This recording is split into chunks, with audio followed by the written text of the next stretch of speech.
Welcome to TradeTheNBA.com. This is John's reports for the 2nd of September. And of course, continuation here. Still, we see nothing but bullish trends from this. Of course, we're getting down to a -2 level. The NBI white, that's got to pivot back up for it to be of any concern.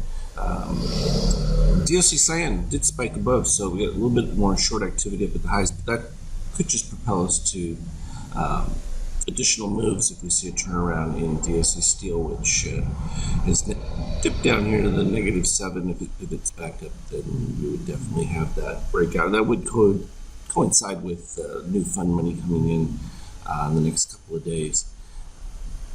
All in all, readings are decent. Even if we got a bit of a return back to the ABM yellow in that, it would still be modest move and well within the consistency of the overall trend. From an NQ, you can see identical setup within that.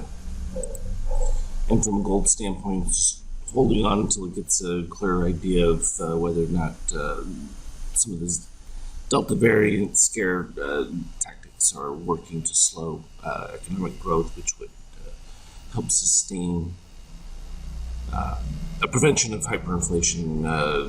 We're already seeing the inflation. There's no question about that. It's just a question of how fast and whether it's a slow drip of pain. And then, of course, Fed wanting that euro back up, not a problem for them.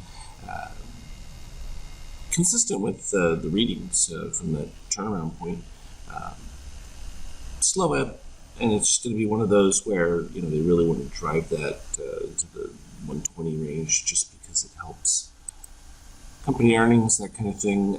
As you can see here, installed the Opus T2 onto Bitcoin and added short configuration to it as well, which is interesting. When we look at it from a 50K standpoint, I'll go ahead and put a performance report. It reduces the overall profit factor. Not because the long trades aren't still doing fantastic, they are, but when you add in the shorts, because it's only at 1.13, which is still profitable. From the long side, you're looking at 57% win rate versus just under 50. So just under 50 with the short, and I haven't really finalized all the details within it, still producing a positive profit factor. And this, of course, is just for this year. 15th of December till now. So, not bad at all. From the equity graph, let me reduce this just a little. Pull at the bottom of it. And the equity graph on is pretty decent. Click the performance. So that's what it looks like from performance, including the short. What I'm going to do shortly, we'll offer an option on the inputs to turn off shorts, as well as each of the individual candle setups. As you can see, we have orange, NBI plus, and there's also a GAM reading in there right now. I haven't added in the cyan and some of the other ones, but each of those will be able to be turned off, and that way you can see the efficacy of each individual setup, which I think is nice because that will allow you the flexibility to add in, take out, depending on which ones work the best for risk to reward. That kind of setup makes it easy to evaluate. Put it on the 5K. I wasn't expecting it to work at all for the 5K, simply because it requires much tighter stop setups. But it did.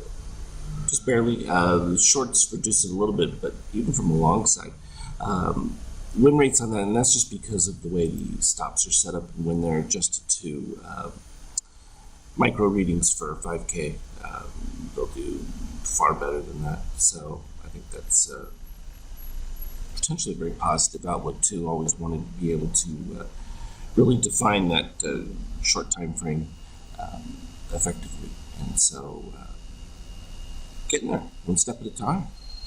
Looking good. Pre-market at this particular stage, after the pullback, just literally coming right back to the mid-range of the day, literally from the previous close right there. Pretty consistent, just slightly above. flat to it, then dips below, clears some stops, and then moves right back to the same spot. So it's pretty much equidistant either side of the closed range from top and bottom, giving it quite a normalized range. But I think we're going to see now that September has begun, we'll get a little bit more activity and transition rollover as people prepare for the end of the year and what their expectations are. As always, though, I will keep updating you, and I will probably send out later today the updated Opus T2 that will give you these options to look at, and then even plan to move them into time charts, which are different than what we would expect from tick charts because of the candle formation. A little bit different, just because time doesn't necessarily mean anything's traded. It's just time, and it doesn't have as much value as the actual tick charts do. Trade well, and we will talk again later.